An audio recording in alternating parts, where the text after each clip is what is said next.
Adaptive immunity. उसके बाद उसके बाद मैंने इसमें बता रखा है आपको कि कैसे मतलब हेमाटोपोइसिस जो आपके सिलेबस में है और जहाँ से क्वेश्चन पूछे जाते हैं एग्जाम्स में, और सेल्स के बारे में बता रखा है, और इम्यूनोग्लोबिन्स एंटीबॉडी जिसको आप बोलते हो, तो उसके बारे में बता रखा है। तो जस्ट आज का क्लास बेसिक होगा, बेसिक हम डिस्कस करेंगे। और आई होप अगर समझ में आए, अगर समझ में नहीं आता है तो आप डायरेक्टली इंटरप्ट कर सकते हो कि हाँ सर समझ नहीं आ रहा। तो इम्यूनोलॉजी, तो इम्यूनोलॉजी की बात करते हैं तो सबसे पहली चीज आती है इम्यूनिटी। तो इम्यूनिटी को दो पार्ट में कैटेगराइज किया गया है, पहला है इनिट इम्यूनिटी और दूसरा है एडेप्टिव इम्यूनिटी। तो इनिट इम्यूनिटी में भी इसके सब पार्ट्स होते हैं, लाइक एनाटॉमिक, फिजियोलॉजिक, लॉजिकल, फेगोसाइटो फेगोसाइटिक और इंफ्लामेटरी टाइप के। तो जो एनाटॉमिक में होती है, एनाटॉमिक में इसके दो पार्ट्स होते हैं, इसमें लाइक स्किन और म्यूकोजल लेयर। स्किन में क्या होता है, आपकी स्किन प्रोटेक्ट करती है, जो आउटर इन्वायरमेंट के जितने भी माइक्रो एंटीजेंस होते हैं उससे प्रोटेक्ट करती है, माइक्रो ऑर्गेनिम्स होते हैं उससे प्रोटेक्ट करती है। फिजियोलॉजिक में क्या होता है, टेम्परेचर, जो बॉडी का टेम्परेचर होता है 37 डिग्री, वो आपको प्रोटेक्ट करते हैं। मतलब मोस्ट ऑफ जो टेम्परेचर होता है वो उसमें माइक्रो ऑर्गेनिज्म सर्वाइव नहीं कर पाते, तो फिजियोलॉजिकल प्रोटेक्शन फेगोसाइटोटिक।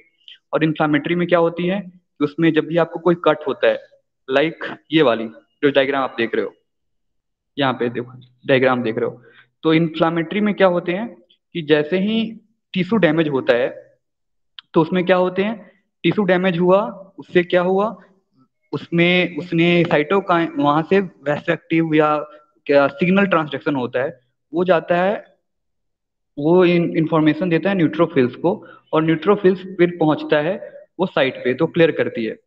तो यहाँ पे हमने बात की न्यूट्रोफिल्स की, तो ये न्यूट्रोफिल्स क्या है, न्यूट्रोफिल्स है हमारा इम्यून सेल्स ही है।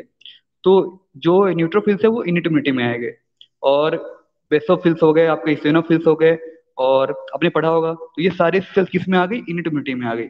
और एक और बात, जो हमारा न्यूट्रोफिल्स है वो एबंडेंट होता है हमारे बॉडी में, और आई थिंक इसका एक क्वेश्चन ही पूछ रखा है आपके गेट बी एग्जाम के लास्ट ईयर में, जो आपका क्वेश्चन ये रहा, सचिन नीचे कर दियो ये वाला।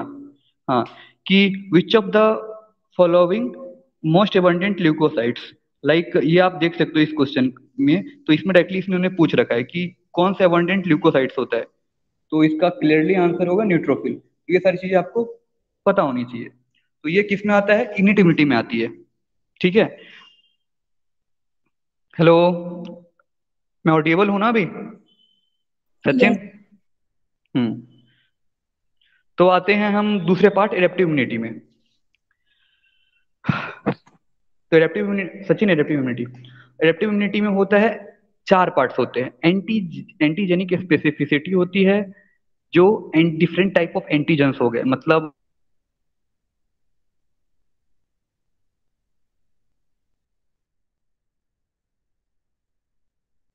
सोनू आवाज नहीं आ रही तेरी। आईजीजी एंटीबॉडी का नाम सुना होगा आपने, आईजीए एंटीबॉडी का नाम सुना होगा। तो वो डिफरेंट एंटीबॉडी, मतलब डाइवर्सिटी हो गई आपके एडेप्टिव इम्यूनिटी की। इम्यूनोलॉजिकल मेमोरी मतलब जो आपके मेमोरी सेल्स होते हैं, लाइक टी सेल्स के मेमोरी सेल्स होते हैं, बी सेल्स के मेमोरी सेल्स होते हैं, तो वो आपके इसमें कवर आ जाते हैं इम्यूनोलॉजिकल मेमोरी में। और बॉडी रिकॉग्नाइज करनी चाहिए सेल्फ और नॉन सेल्फ रिकॉग्निशन, तो यहाँ से आ जाता है ऑटो इम्यूनिटी का पार्ट। ठीक है, तो वो ऑटो इम्यूनिटी का पार्ट आपको देखना पड़ेगा, वो अलग एक टॉपिक पूरा आ जाता है। तो एडेप्टिव इम्यूनिटी में ये चार टॉपिक आपके बहुत इंपॉर्टेंट मतलब हैं और मैटर करते हैं आपके गेटवे के एग्जाम के लिए। ठीक है, इसमें अब आते हैं एंटीजेनिक स्पेसिफिसिटी में। तो एंटीजेनिक स्पेसिफिसिटी होती क्या है कि इसमें लाइक मान लो आपका एलम सुना होगा, एलम किसी ने सुना है नाम एलम? हेलो, किसी ने एलम नाम सुना है? Yes sir, adjuvant. एडजुवेंट होता है। तो एडजुवेंट एलम हो गया, या कोई भी बाहर के एंटीजन हो गया, मान के चलो माइक्रो ऑर्गेनिम्स या पॉलेंस जो आपकी बॉडी में जाते हैं, तो उनकी डिफरेंट रिसेप्टर्स होते हैं, डिफरेंट रिसेप्टर्स होते हैं जो जिससे एंटीबॉडी बाइंड होता है। तो वो डिफरेंट जो रिसेप्टर होते हैं, वो डिफरेंट उनकी बाइंडिंग जो होती है ना, वो वो उनको डिफरेंट डिफरेंट होती है, मतलब उनकी स्पेसिफिसिटी अलग अलग होती है। उनके लिए डिफरेंट आईजीजी एंटीबॉडी होगा, आईजी एंटीबॉडी से बाइंड होगा कोई, जैसे लाइक आपका पोलन ग्रेन्स होता है वो बाइंड होता है आईजी एंटीबॉडी से, और जो आपकी जनरली माइक्रोनिम्स होते हैं वो जनरली आईजीजी एंटीबॉडी के साथ मोस्टली बाइंड होते हैं, इम्यून रिस्पॉन्स क्रिएट करते हैं। तो वो डिफरेंट एंटीजन का स्पेसिफिसिटी हो गया। और डाइवर्सिटी का तो मैंने बता ही दिया आपको, मेमोरी का बता दिया कि वो बी सेल्स के मेमोरी सेल्स होते हैं और टी सेल्स के मेमोरी सेल्स होते हैं, और सेल्फ और नॉन सेल्फ का तो होता ही होता है। तो क्वेश्चन यहाँ पे ये बन सकता है कि लाइक इसमें से बताओ, मतलब लाइक आपको मैं ऑप्शन दे रहा हूँ कि B B cell, T cell और माइक्रोफेजेस सेल, और उसके बाद आपका और कौन सेल्स, और माइक्रोफेजेस सेल्स, और मान लो न्यूट्रोफिल्स। तो इसमें से कौन से सेल्स मेमोरी सेल्स बनाएंगे? आपको ऑप्शन चूज करना है। तो कौन से सेल्स बनाएंगे इसमें memory cells? B B cell cell. बनाएंगे, हाँ टी सेल बनाएंगे, और बी सेल ही बनाते हैं। ठीक है, तो क्वेश्चन ऐसे पूछते हैं आपके गेट बी में, मे बी इस ईयर शायद मे भी पूछ ले। और सचिन, थर्ड स्लाइड। हाँ आइए, ऊपर ऊपर करियो, ऊपर करियो, ऊपर करियो, वो फिगर फिगर फिगर। ये स्लाइड आपको समझ आया? इस स्लाइड में मैं क्या बताना चाह रहा था, यहाँ पे जनरली कट हुआ आपकी बॉडी में, ठीक है, लाइक मान के चलो आपको कोई कुछ कट होता है, तो वहां से क्या होती है, वहां से आपको डायरेक्ट वहां से रिसेप्टर होता है, तो यहाँ से ये सिग्नल हुआ, सिग्नल गया किसके पास? न्यूट्रोफिल्स के पास गए, और न्यूट्रोफिल्स क्या होगा? वो एडहेरेंस होगा। एडहेरेंस को क्या बोलते हैं हम? मार्जिनाइलेशन। ठीक है, उसके बाद ये डायपेडेसिस होगा, डायपेडेसिस से ये मूवमेंट करेगा, और ये इस यहाँ पे जाएगा जहाँ पे, मतलब जहाँ पे कट हुआ है, और फिर यहाँ पे जाने के बाद ये इसको क्योर करता है, ये आप देख सकते हो यहाँ पे।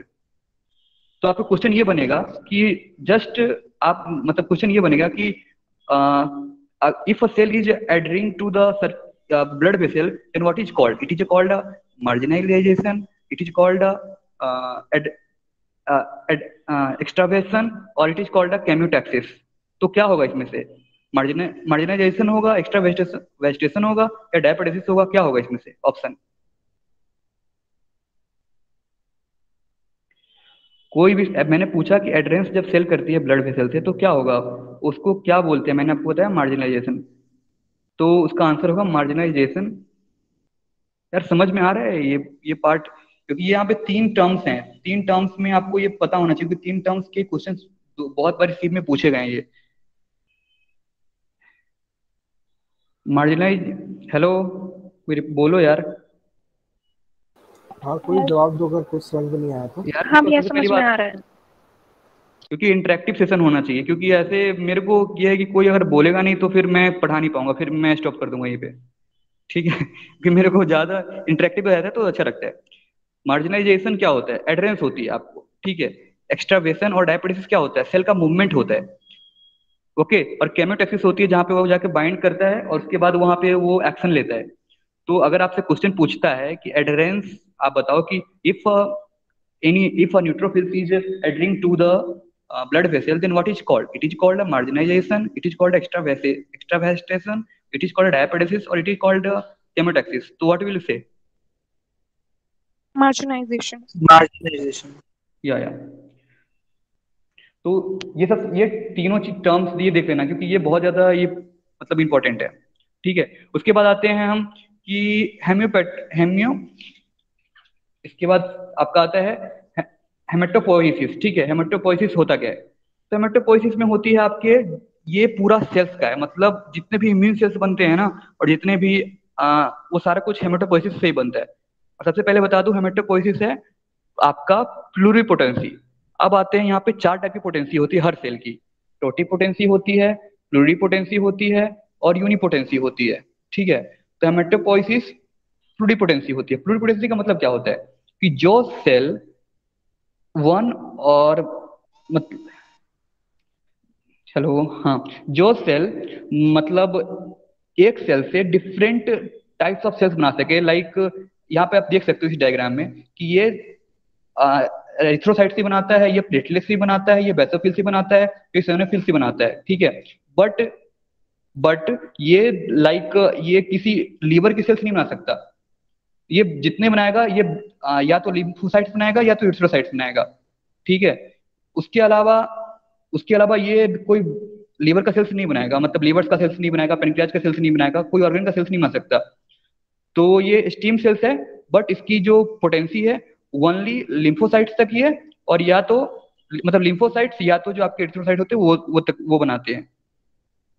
और जो टोटिपोटेंसी होती है वो उसका वो होता है कि वो पूरी बॉडी क्रिएट कर सकता है। लाइक आपके जो ब्लास्ट जो आपके बर्थ सेल्स होते हैं, स्टीम सेल्स होते हैं, they can create a whole body, तो उसको टोटिपोटेंसी हम बोलते हैं। तो क्वेश्चन आता है कि जो आपका हेमेटोपोएटिक स्टीम सेल्स है, it is a totipotency, it is a multipotency, it is a pluripotency, और इट इज अ यूनिपोटेंसी। तो what will be answer? Pluripotency. या ठीक है। तो हाँ, हेमेटोपोएटिक सेल्स और सबसे नहीं नहीं हाँ, हेमेटोपोएटिक सेल्स दो प्रोजेनाइटर में डिवाइड होते हैं। पहला प्रोजेनाइटर होता है इसका माइलॉइड, दूसरा होता है लिम्फॉइड। तो माइलॉइड जो प्रोजेनाइटर होता है वो बनाता है डेंड्रिटिक सेल्स, ठीक है। अब डेंड्रिटिक सेल्स की बात आ रही है, ठीक है। तो यहाँ पे अब एक बहुत इंपॉर्टेंट इंटरेस्टिंग चीज बताऊंगा आगे। ये थोड़ा याद दिला देना जब बता रहा हूँ मैं डेंड्रिटिक सेल्स के बारे में, तो ठीक है।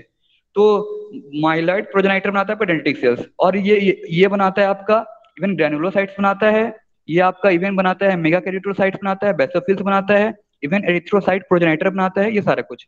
और एरिथ्रोसाइट प्रोजेनाइटर बनाता है एरिथ्रोसाइट्स आपका बनाता है, मेगा कैरियोसाइट्स बनाता है आपका प्लेटलेट्स, और उसके बाद बेसोफिल्स बनाता है आपका इसेनोफिल्स, और सॉरी बेसोफिल्स, और उसके बाद जो आपका ग्रेनुलोसाइट्स होता है वो न्यूट्रोफिल्स बनाते हैं, ये सारे चीज। और ये जितने भी सेल्स आप देख रहे हो ना, ये जो मेगा माइलॉइड प्रोजेनाइटर सेल्स होते हैं, जेनेटिक सेल को छोड़कर ये सारे जो सेल्स हैं, ये आपके न्यूट्रोफिल्स हो गया, बेसोफिल्स हो गया, इसेनोफिल्स हो गया, ये जितने भी सेल्स हैं, ये आपके जो लिम्फोसाइट, ये जो है ल्यूकोसाइट्स, ये सारे इन्वॉल्व होते हैं इनिट इम्यूनिटी में, ठीक है। और जो आपका बनता है लिम्फोइड प्रोजेनाइटर सेल से, वो सारे इन्वॉल्व होते हैं आपके एडेप्टिव इम्यूनिटी में, मोस्टली एडेप्टिव इम्यूनिटी में होते हैं। और एडेप्टिव इम्यूनिटी में भी होता है सेल मेडिएटेड और ह्यूमरल मेडिएटेड होता है। तो जो सेल मेडिएटेड होता है उसमें टी सेल्स इन्वॉल्व होता है, और जो ह्यूमरल मेडिएटेड होता है उसमें होता है आपका बी सेल, ठीक है। तो क्वेश्चन ऐसे पूछते हैं कि आप ये बताओ कि ह्यूमरल मेडिएटेड सेल्स कौन से हैं? आपका बी सेल है, टी सेल है, या आपके बेसोफिल्स है, या इसिनोफिल्स है? तो इसका क्या आंसर होगा? B cells and T cells. T cells cell mediated बताया मैंने, बी सेल्स बताया मैंने, ह्यूमरल मेडिएटेड बताया। तो कौन से सेल्स होंगे? बी सेल्स होंगे इसके आंसर। अगर सेल मेडिएटेड पूछे तो आप उसका टिक करोगे, टी सेल्स टिक करोगे, ठीक है। और टी सेल्स में भी दो टाइप के सेल्स होते हैं आपके, टीएच हेल्पर सेल्स होते हैं, और टीएच साइटोटॉक्सिक सेल्स होते हैं। और बी सेल्स में होता है आपका जो बी सेल्स बनाता है, और जो बी सेल फर्दर डिवाइड होता है आपका प्लाज्मा सेल्स में और मेमोरी सेल्स में डिवाइड होता है। और हाँ, डेंड्रिटिक सेल्स जो होते हैं आपके, वो दोनों में बनते हैं, वो माइलॉइड प्रोजेनाइटर सेल से ही बनते हैं, और वो आपके लिम्फोइड प्रोजेनाइटर सेल से ही बनते हैं। जैसे माइलॉइड प्रोजेनाइटर सेल से जो बनता है जेनेटिक सेल्स, वो उन और जो इससे लिम्फोइड प्रोजेनेटेड सेल से बनता है, वो दोनों की फंक्शनलिटी सेम ही होती है, मोस्टली सेम ही फंक्शनलिटी होती है। They both are antigen presenting cells. आ गया एंटीजन प्रेजेंटिंग सेल्स, ठीक है। अब आते हैं एंटीजन प्रेजेंटिंग सेल्स। तो एंटीजन जो प्रेजेंटिंग सेल्स होते हैं, वो होते हैं आपके जो एंटीजन को प्रेजेंट करते हैं, टी जो लिम्फोसाइट्स होते हैं उसको प्रेजेंट करते हैं, उसको हम एंटीजन प्रेजेंटिंग सेल्स बोलते हैं। और एंटीजन प्रेजेंटिंग सेल्स का क्वेश्चन आ रखा है जो आपको मैं आगे पूछूंगा, उसमें ये गेटवी में ही आया था आपके। अभी तक यहाँ तक सब कुछ समझ आया? क्योंकि मैं फास्ट थोड़ा बोलता हूँ, तो मे बी किसी को अगर पल्ले नहीं पड़ रहा हो तो you can interrupt me. Bhavna, Janvi, Prashant, hello. क्या सर क्लियर। में है? से क्लियर है। क्या हो रही है? हेलो,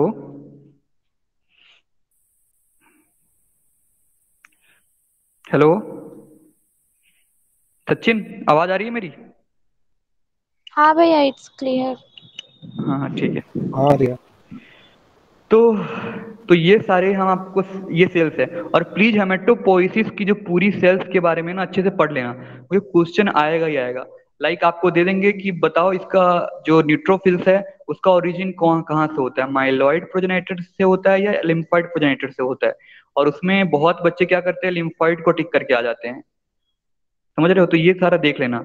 और और एक और बात यहाँ पे, हाँ ये चीज भूल गया, बताना भूल गया आई थिंक, ग्रेनुलोसाइट्स। हाँ ग्रेनुलोसाइट से बनता है, मोनोसाइट्स बनते हैं और मैक्रोफेज बनते हैं। ठीक है, मोनोसाइट्स बाद में जब मेच्योर होकर टिश्यू में जाता है तो वो बन जाता है मैक्रोफेज। और आपका मैक्रोफेज भी एंटीजन प्रेजेंटिंग सेल्स होता है। Antigen presenting cells, APC cells इसको बोलते हैं शॉर्ट फॉर्म में, एक्रोनिम में। तो आप तो ये चीज याद रखना, आपका जो एंटीजन प्रेजेंटिंग सेल्स होता है, मैक्रोफेज हो गया, डेंड्रिटिक सेल्स हो गया, आपका बी सेल हो गया। ठीक है, तो ये सारे आपके क्या होते हैं, एंटीजन प्रेजेंटिंग सेल्स होते हैं। याद रखना ये सारी चीजें। ठीक है, आगे बढ़ते हैं सचिन, नेक्स्ट स्लाइड। हाँ, और इसमें एक चीज आपको और देखनी पड़ेगी कि जो इनकी सेक्रीशंस होती हैं सेल्स की, फॉर एग्जांपल जैसे कि मास्ट सेल्स के सेक्रीशन के ऊपर बहुत सारे क्वेश्चन आए हैं, मतलब कि रेपिटेटिव क्वेश्चन आए हैं कि मास्ट सेल की सेक्रीशन क्या होती है, तो उसको टारगेटिंग को लेके क्वेश्चन आएंगे। तो मास्ट सेल हिस्टामिन सेक्रीट करता है, तो इनकी थोड़ी बहुत सेक्रीशंस आपको याद रखनी पड़ेंगी। और ये आपसे पूछ सकते हैं कि ग्रेन्युलोसाइट में कौन सा आता है, 3-4 ऑप्शन दे देंगे, फिर आपको बोलेंगे कि ऑप्शन चूज करो। हाँ तो जैसे आप, ये आपको जैसे यहाँ पे दे रखा है ऑप्शन, देखो ग्रेनुलोसाइट्स में बताओ सेल्स कौन से आएंगे, तो दे देगा बेसोफिल्स दे देगा, इसेनोफिल्स दे देगा, प्लेटलेट दे देगा और न्यूट्रोफिल्स दे देगा। अब चूज करो कौन होगा इसमें जल्द। तो आपको लग गया कि यार मेरे को लग रहा है बेसोफिल्स, तो बेसोफिल्स टिक कर लो, बट होता नहीं, न्यूट्रोफिल्स इसका आंसर होगा। और इसमें ही दे देगा कि बताओ कि एक और क्वेश्चन इससे बन सकता है ऐसे कि बताओ मोनोसाइट से, मतलब ग्रेनुलोसाइट से क्या बनेगा, मोनोसाइट से बनेगा या मैक्रोफेज बनेगा या न्यूट्रोफिल्स बनेगा या एरिथ्रोसाइट्स बनेगा। तो इसका आंसर क्या होगा, ग्रेनुलोसाइट से क्या बनेगा, मोनोसाइट्स बनेगा, न्यूट्रो या मैक्रोफेज बनेगा या बेसोफिल्स बनेगा या एरिथ्रोसाइट बनेगा, क्या बनेगा। साइट न्यूट्रोफिल न्यूट्रोफिल्स मैक्रोफेज। ग्रेन्युलोस से दोनों ग्रेन्युलोसाइट्स ही बनेगा। दोनों दो, मोनोसाइट से बनेगा, न्यूट्रोफिल से बनेगा, दोनों बनेगा।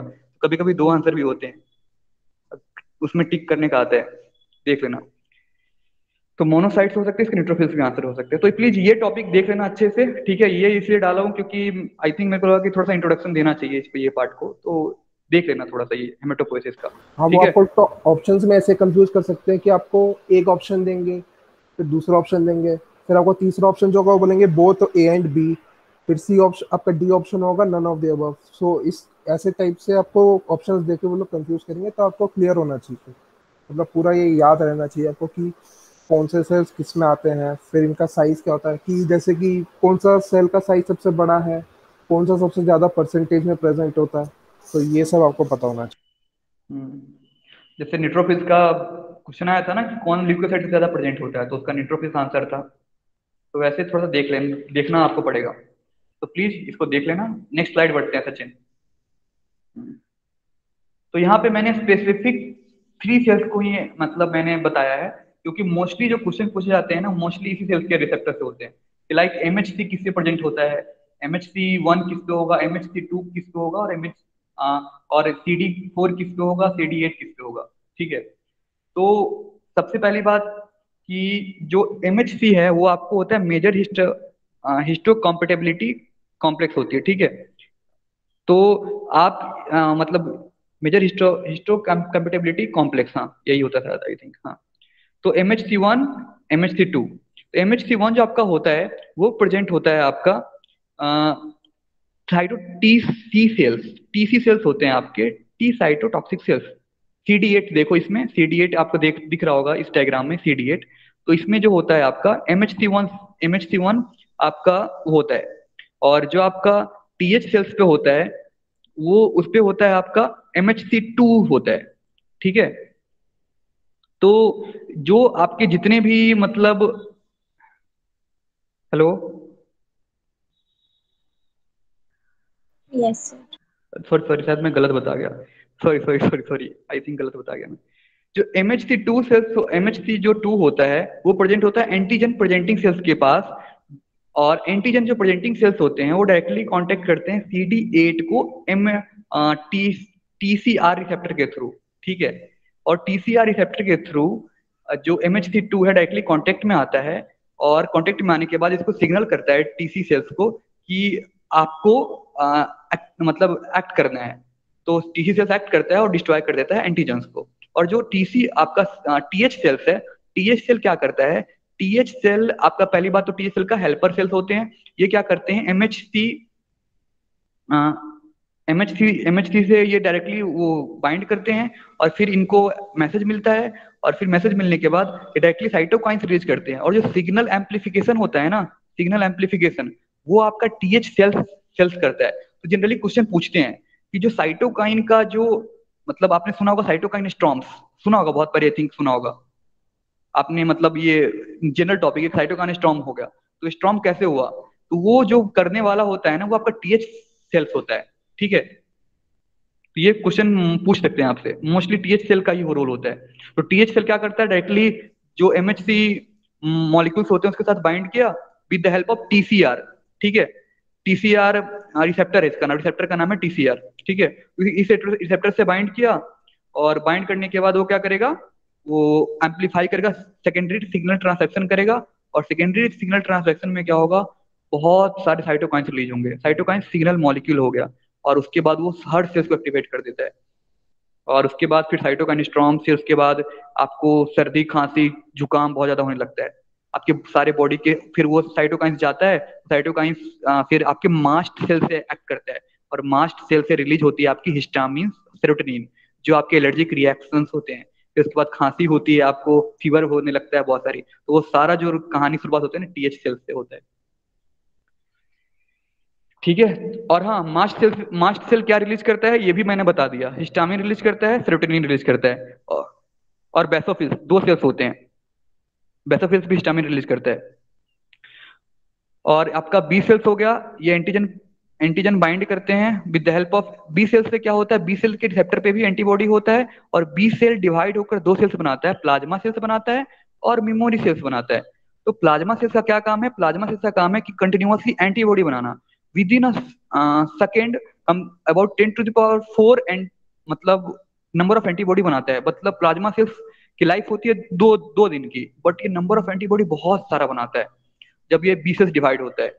और वही एंटीबॉडी क्या करती हैं, फाइट करती हैं आपके एंटीजन से। कोई भी एंटीजन हो गया, कोई फॉरेन, मतलब कोई फॉरेन मान लो पार्टिकल हो गया, या आपका बैक्टीरिया हो गया, या मान लो कोई भी चीज आपसे कट हो गई, और मान के चलो कोई बॉडी के अंदर छोटी छोटी जो होती है ना एडजुवेंट्स या कुछ भी घूम रहा है, तो वो डायरेक्टली एंटीबॉडी बाइंड करेगा। और एंटीबॉडी बाइंड करने के बाद उसको with the help of macrophages उसको फेगोसाइटोसिस करता है, और फेगोसाइटोसिस करके उसको डिस्ट्रॉय कर देता है। तो यहाँ पे हमारा दो टर्म आया, फेगोसाइटोसिस टर्म आया।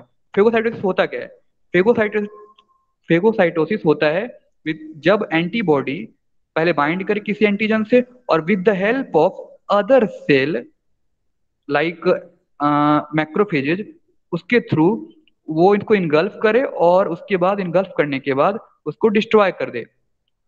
समझ रहे हो, तो इसको हम बोलते हैं फेगोसाइटोसिस। और इसका एक परफेक्ट टर्म होता है जिसको हम बोलते हैं ऑप्सोनाइजेशन, ठीक है। तो जनरली एग्जाम में क्वेश्चन पूछते हैं कि जो एंटीबॉडी मेडिएटेड जो फेगोसाइटोसिस होती है उसको क्या बोलते हैं हम। उसको हम उसको इन जनरल टर्म दे देंगे कि फेगोसाइटोसिस बोलेंगे, या स्पेसिफिक टर्म दे देंगे ऑप्सोनाइजेशन दे देंगे, या बोलेंगे मान लो और क्या हो सकती है उसको, और बोलेंगे कि ये दूसरा दो टर्म और कोई, मतलब डायपेटिस हो गया, या मान लो केमोटैक्सिस हो गया। तो इसमें से आंसर क्या होगा, चार ऑप्शन को, हाँ ऑप्शनाइजेशन। हाँ ऑप्शनाइजेशन, हाँ। तो जो भी एंटीबॉडी मेडिएटेड होगा ना वो सारा होगा ऑप्शनाइजेशन, उसको हम बोलेंगे सारे को, ठीक है। तो ये चीज याद रखना, ये भूलना मत। अच्छा ये बताओ, अभी तक जो भी बताया समझ में आया, हेलो। हाँ। Yes sir. तो मैं क्वेश्चन पूछूं एक, बिल्कुल। हाँ चलो पूछता हूँ फिर मैं। अच्छा मेरे को बता, अभी सेल्स के बारे में बता रहा था, तो मैंने बताया था कि जो सेल मेडिएटेड जो होता है वो कौन सा सेल हो, मतलब सेल मेडिएटेड जो होती है वो कौन से लिम्फोसाइट्स होते हैं? टी लिम्फोसाइट्स होते हैं, बी होता है, या मोनोसाइट्स होता है, या डेंड्रिटिक सेल्स होता है? जल्दी बताओ। T बी और टी टी टी वो T cell mediated T. T for tiger. ठीक है, हाँ सही बोला, टी होता है, बी नहीं होता है। बी होता है ह्यूमरल मेडिएटेड होता है, वो जनरली जो ब्लड फ्लो होता है ना, तो उसमें जो एंटीबॉडी बनाना प्लाज्मा सेल्स के थ्रू वो बी सेल्स करता है, और जो टिश्यू में होता है वो टिश्यू में टी सेल्स के मेडिएटेड होता है। तो इसी के लिए सेल मेडिएटेड बोलते हैं टी सेल्स को, और ह्यूमरल मेडिएटेड बोलते हैं हम बी सेल्स को बोलते हैं। ठीक है, तो प्लीज ये सब सारी गलती मत करना। अभी देख रहे हो, आई थिंक बताने के बाद भी बहुत सारे लोग गलतियां कर रहे हैं, तो प्लीज ऐसी गलती मत करना यार एग्जाम में, क्योंकि ये सब गलतियां भारी पड़ जाएंगी तुम्हारे रैंक को लेकर, एक नंबर बहुत भारी पड़ जाता है। तो हाँ, नीचे क्वेश्चन आ गया। क्वेश्चन ये बताओ, इसमें MHC1 है। अच्छा, तो MHC1 मैंने किसने बताया था? किसी को याद है? अभी बताया था थोड़ी देर पहले, MHC1 इसमें होता है, MHC2 इसमें होता है। Cytotoxic T cell. क्या बात है, नाइस। और मैक्रोफेज क्या है? APC है, एंटीजन प्रेजेंटिंग सेल्स है, या ये एपीसी है। एपीसी अरे Presenting क्या बात है। और बी सेल्स? ह्यूमरल इम्यूनिटी का पार्ट है। ये cells. भी हाँ एपीसी है। हाँ, ये APC है हाँ। और हेल्पर टी सेल्स क्या करता है? इफ यू रिमेम्बर, क्या बताया था अभी थोड़ी देर पहले? सेकेंडरी सिंगल, फैगोसाइटोसिस की नहीं नहीं भाई, सिंगल नहीं नहीं, फेगोसाइटोसिस मैंने बताया। एक स्पेसिफिक टर्म बताई थी ना आपको कि किस में इन्वॉल्व होता है ये। Cytokine storm. यस यस, हाँ, ये सब चीजें देख लेना भाई यार, ऐसे गलती मत करके आना। चलो, अब है which of the following is APC? हाँ देखो आ गया, नीचे करिए सचिन। हाँ हाँ, बताओ भाई, इसका आंसर बताओ। All. All the options. Nice nice, सही है, अच्छा है। तो यहाँ तक हाँ, किसी और एक आप लोग ये याद रखना कि डेंड्राइटिक सेल आपके दोनों से बनते हैं, माइलॉइड से भी बनता है और आपका लिम्फोइड लिम्फोइड से से। भी बनता है। हाँ, वैसे इसका क्वेश्चन ऐसे आएगा, जेनेटिक सेल्स का ऐसे क्वेश्चन पूछेगा कि genetic cells are made up from myeloid progenitor और लिम्फॉइड प्रोजेनाइटर। पहला ऑप्शन माइलॉइड, दूसरा लिम्फॉइड, और तीसरा बोथ ऑफ अस और नन ऑफ देम। बोथ। तो ऐसे बोथ। बोथ ऑफ देम आपको क्लिक करना पड़ेगा। ठीक है, तो वो देख लेना प्लीज, इस सारी चीज देख लेना। अब आता है सचिन नीचे। तो वही आपसे हाँ ऐसे ही बोल सकते हैं कि कनेक्टिंग लिंक बता दो कि माइलॉइड प्रोजेनाइटर सेल और उसके बीच में आपका लिम्फोइड, तो उसका डेंड्राइटिक सेल होगा। थोड़ा आपको घुमा के इस तरीके से क्वेश्चन पूछ सकते हैं। ओके। तो हाँ अब सर। आता है आपका सेल, मतलब अब चलो सेल तो मतलब इनगल्फ करती हैं, मैक्रोफेजेज इनगल्फ करता है, ऑप्सोनाइजेशन करता है, वो सारा कुछ, उसकी एजिंग भी होती है और डिस्ट्रॉय भी होता है। जैसे मैंने प्लाज्मा सेल्स ने बताया कि प्लाज्मा सेल्स दो दो मतलब उसकी 2 दिन लाइफ स्पैन होती है, उसके बाद डिस्ट्रॉय हो जाता है। तो उसके बाद होता क्या, उसका एपोप्टोसिस होती है और नेक्रोसिस होती है। ठीक है, तो एपोप्टोसिस क्या है? एपोप्टोसिस होता है उसका नेचुरल पाथवे। जब नेचुरली कोई सेल डेथ करता है उसको हम एपोप्टोसिस बोलते हैं। नेक्रोसिस होता है जब कोई सेल इंजर्ड हो जाए या कोई भी एक्सटर्नल मतलब चीज इन्वॉल्व हो सेल को डैमेज करने में, उसमें क्या होता है, सेल नेक्रोसिस में जाता है। ठीक है, तो इसमें अब यहाँ पे आप देख सकते हो, मतलब ये फोटो में अगर दिख रहा हो क्लियरली, तो जो नेक्रोसिस सेल्स में होता क्या है कि आपका जो क्रोमेटिन होता है वो क्लम्प कर जाता है, और पूरा जो माइटोकॉन्ड्रिया का होता है उसमें माइटोकॉन्ड्रिया के जो कंस्टिट्यूएंट्स होते हैं वो ऑकुलेंट हो जाते हैं, मतलब ऐसे फैल जाते हैं। उसके बाद डिसइंटीग्रेट होता है, फिर रिलीज होता है, और फिर इन्फ्लामेशन करता है। बट एपोप्टोसिस में ऐसा बिल्कुल नहीं होता। एपोप्टोसिस में सब मतलब नेचुरली सारा कुछ फ्रेगमेंटेशन होता है। उसके बाद सेल एपोप्टोटिक बॉडीज में डिवाइड हो जाती हैं। उसके बाद सेल को फेगोसाइटोसिस सेल्स आता है, और उसके बाद उसको इनगल्फ करके उसको डिस्ट्रक्ट कर देता है, खत्म कर देता है, तो उसमें इन्फ्लामेशन नहीं होती। ठीक है, तो ये मेनली डिफरेंस होता है एपोप्टोसिस और नेक्रोसिस का। और और और क्या इसमें बता सकता हूँ मैं? तो इसमें क्वेश्चन कैसे बन सकते हैं, ठीक है, कि which of the following cellular pathway cause inflammation, apoptosis, necrosis, apetonecrosis और none of them। तो कौन सा होगा इसमें? necrosis। नेक्रोसिस। हाँ, नेक्रोसिस। ठीक है। हाँ, और आपकी इसमें 2-3 टर्म्स होती हैं जिनको आपको डिफरेंसेस पता होना चाहिए, जैसे एपोप्टोसिस हो गई, नेक्रोसिस हो गई, और एक होती है ऑटोफेजी होती है। सो आपको ना इन तीनों का डिस्टिंक्टिव डेफिनेशन याद रहनी चाहिए कि किसमें क्या होता है, क्योंकि कई बार कंफ्यूज करने के लिए इस तरीके के क्वेश्चन पूछ लेते हैं आपसे। ऑटोफेजी का मतलब ये सारे तीनों टर्म का आई थिंक पूछा भी है, इवन गेट में ही पूछा था इस बार हमसे, गेट में भी ये क्वेश्चन एक आया था ऐसे इसी पे। तो ये चीज प्लीज देख लेना एक बार थोड़ा सा। और हाँ, यहाँ पे तुम देख रहे हो एक टर्म मेंशन है फेगोसाइटोसिस। फेगोसाइटोसिस यहाँ पे ऑप्शनाइजेशन नहीं हो रहा है, यहाँ पे डायरेक्टली सेलुलर इनगल्फ हो रहा है। तो यहाँ पे कोई एंटीबॉडी मेडिएटेड नहीं है, इसी के लिए हम इसको बोलते हैं फेगोसाइटोसिस। अगर यहाँ पे एंटीबॉडी इन्वॉल्व होता तब हम इसको बोलते हैं, क्या बोलते हैं अगर एंटीबॉडी इन्वॉल्व होता तो? ऑप्शनाइजेशन। हाँ चलो ठीक है। Next slide please.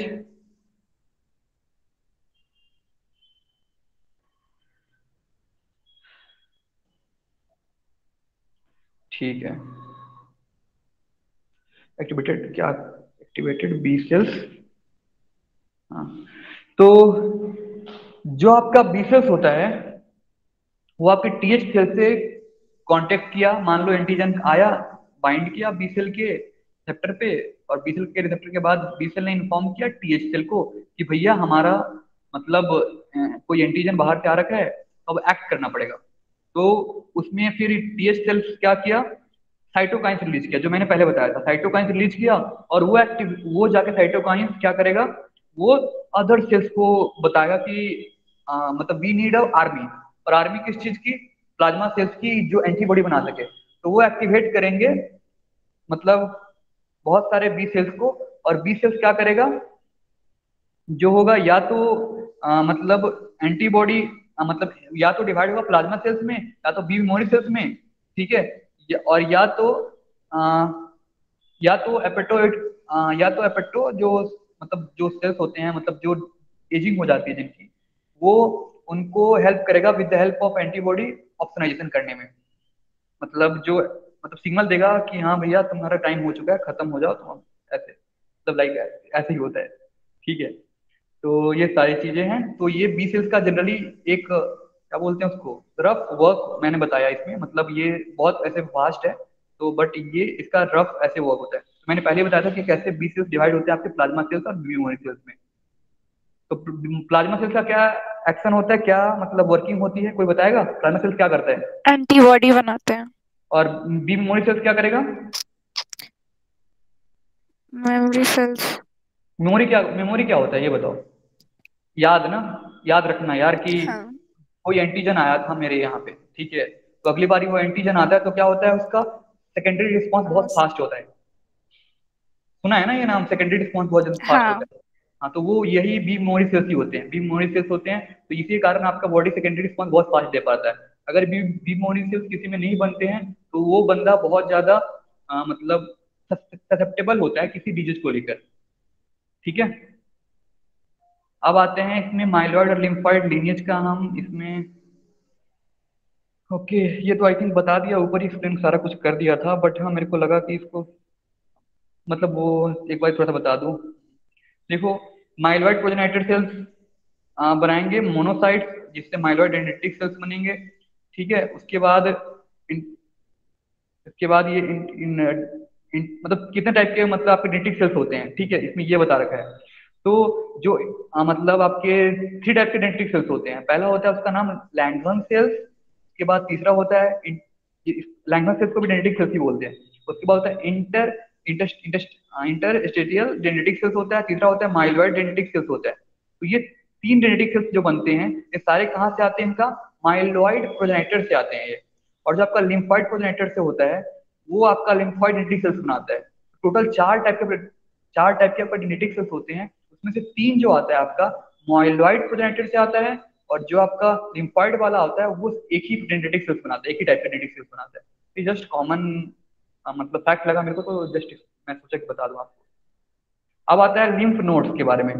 तो भाई भैया लिम्फ नोड से आई थिंक बहुत सारे क्वेश्चंस पूछते तो हैं लास्ट, बट फिर भी मैं थोड़ा सोच रहा हूँ कि थोड़ा सा आपको इसमें थोड़ा सा मतलब पढ़ना इसके बारे में, मैं बता तो दे रहा हूँ अभी, बट पढ़ लेना थोड़ा सा अच्छे से इसको, ठीक है। तो क्या होता है इसमें, होता क्या है जनरली, तो इसमें सबसे पहली चीज होती है कि इसमें 3 रीजन होते हैं, कॉर्टेक्स होता है, पैराकॉर्टेक्स होता है और मेडुलरी होता है, ठीक, मेडुला होता है। तो जो आपका कॉर्टेक्स रीजन में होता है वो उस कॉर्टेक्स रीजन में आपके जो बी सेल्स होते हैं, मतलब जनरली जो बी सेल्स होते हैं जो डिफ्रेंशिएट नहीं हुए हैं, डिफ्रेंशिएट नहीं हुए किसमें, प्लाज्मा सेल्स में और मेमोरी सेल्स में, तो जनरली कॉर्टेक्स में होते हैं। पैराकॉर्टेक्स में होते हैं आपके टी सेल्स होते हैं, मैक्रोफेज होते हैं। और जो मेडुलरी रीजन में होता है उसमें उसमें डिफ्रेंशिएट बी सेल्स के जो होते हैं प्लाज्मा सेल्स, वो मोस्टली आपके मेडुलर रीजन में मिलेंगे, समझ रहे हो। तो अगर आप क्वेश्चन इससे आप पूछता है कि प्लाज्मा सेल्स मतलब plasma cells live in lymph nodes, मतलब प्लाज्मा सेल्स मतलब कहाँ पे होंगे, लिम्फ नोड्स में हो, मेडुलरी रीजन में, मेडुलर रीजन में होगा, पैराकॉर्टेक्स रीजन में होगा या कॉर्टेक्स रीजन में होगा, तो इसका आंसर क्या होगा, मेडुलरी रीजन। हाँ हाँ मेडुलरी रीजन में होगा, ठीक है। और पैराकॉर्टेक्स में कौन कौन से सेल्स है, पैराकॉर्टेक्स में कौन कौन से सेल्स थे आपके, बताया तो था अभी, मैक्रोफेजेस और टी सेल्स, ठीक है। तो वो हाँ टी सेल्स, हाँ तो ये इस रीजन में होता है। तो जनरली इसका देख लेना थोड़ा सा स्ट्रक्चर इसमें मैंने दे रखा है ऐसे, और इसमें इसमें मतलब इससे यहाँ से बहुत ब्लड फ्लो होता है, और जनरली जो क्लियरेंस होती है ना आपकी एंटीजेंस की, वो जनरली लिम्फ नोड्स में होती है। और लिम्फ नोड आपका मतलब सेकेंडरी लिम्फॉइड ऑर्गन मतलब वो होता है, सेकेंडरी लिम्फॉइड ऑर्गन होता है, यहाँ पे सारी कुछ क्लियरेंस होती है। और पय्यर पैसेज भी होते हैं, और एक और था कोई, एक और नाम था मैं भूल गया, स्प्लीन, स्प्लीन का भी होता है, तो वो देख लेना। ये 3 थोड़ा सा पढ़ लेना इसके बारे में, स्प्लीन, पय्यर पैसेज और ये लिम्फ नोड्स, ठीक है। उसके बाद आते हैं इम्यूनोग्लोबिन के बारे में। ये सारे कुछ तो हमने पढ़ लिया, सारा कुछ किए हैं सारा कुछ, बट हमने प्लाज्मा सेल से जो इम्यूनोग्लोबिन बनते हैं उसके बहुत इंपॉर्टेंट होती है, बहुत ज्यादा इंपॉर्टेंट होते हैं। तो कैसे इम्यूनोग्लोबिन दिखते हैं और क्या क्या होता है उसमें, वो सारी डिस्कस करेंगे इसमें। तो इम्यूनोग्लोबिन में जनरली होता क्या है, लाइट चेन्स होता है और हैवी चेन्स होता है। तो ये जो आपको दिख रहा है ना, गामा, डेल्टा, अल्फा, उसके बाद म्यू, एप्सिलॉन। तो गामा का मतलब आईजीजी, आईजीजी एंटीबॉडी का नाम सुना है, यस सर। हाँ हाँ, आईजीजी एंटीबॉडी मतलब जी से गामा, तो आईजीजी एंटीबॉडी। और ये डेल्टा हो गया, तो इसका ये हो गया आपका मतलब क्या होता है, आईजीडी, आईजीडी सुना होगा, आईजीडी हो गया। और आईजीए, अल्फा मतलब आईजीए, अल्फा ए से स्टार्ट है तो आईजीए हो गया। म्यू मतलब, तो ये इसका क्या होता है, आईजीए, IgM। हाँ आईजीएम, हाँ म्यू, हाँ म्यू एम। और एप्सिलॉन हो गया आईजी आपका ई, हाँ और ई, और ये सारी कुछ ये ऐसा आपको याद रहेगा, क्योंकि मैं इसलिए बता रहा हूँ क्योंकि आपको स्टार्टिंग वर्ड से याद रहेगा ये सारी एंटीबॉडी का नाम, ठीक है। तो जनरली जो आपका आईजी जी होता है और आईजी आपका डी होता है और आईजी ए होता है, उसमें आपके हिंग रीजन होते हैं। ये देखो हिंग रीजन लिखा हुआ दिख रहा होगा बीच में, दिख रहा है, यस सर। जो हाँ हिंग रीजन होता है, ये जनरली प्रोलीन रिच होता है, प्रोलीन रिच होता है हिंग रीजन। ये जनरली प्रेजेंट होता है इस आईजीजी, आईजीडी और आईजीए में होता है, बट आईजीएम में और आईजीई में नहीं होता है हिंग रीजन। तो क्वेश्चन इसमें बनता है बहुत बारी कि किस में हिंग रीजन होगा, आईजी म्यू में होगा, आईजीएम में होगा, आईजीई में होगा, या आईजी क्या बोलते हैं, आईजीजी में होगा, या आईजी या आईजी मतलब नन ऑफ देम।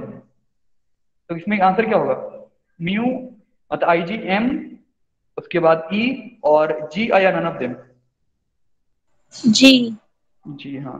तो ऐसे क्वेश्चन ऐसे आएंगे आपसे, तो प्लीज देख लेना इंग्रेजन के बारे में। और जनरली जो होता है आपकी अपर वाली साइड जो होती है उसका एंटीजन बाइंडिंग साइट होती है, और नीचे वाली जो साइड होती है वो बायोलॉजिकल एक्टिविटी मतलब बायोलॉजिकल एक्टिविटी में हेल्प करती है। जैसे लाइक बायोलॉजिकल एक्टिविटी क्या होगी, लाइक ऑप्सोनाइजेशन जो होता है ना, वो बायोलॉजिकल एक्टिविटी वाली साइड से होता है। लाइक मैक्रोफेजेस से बाइंडिंग जो सुना होगा, मैक्रोफेजेस से जो बाइंडिंग होती है वो इस साइड से होती है, नीचे वाली साइड से।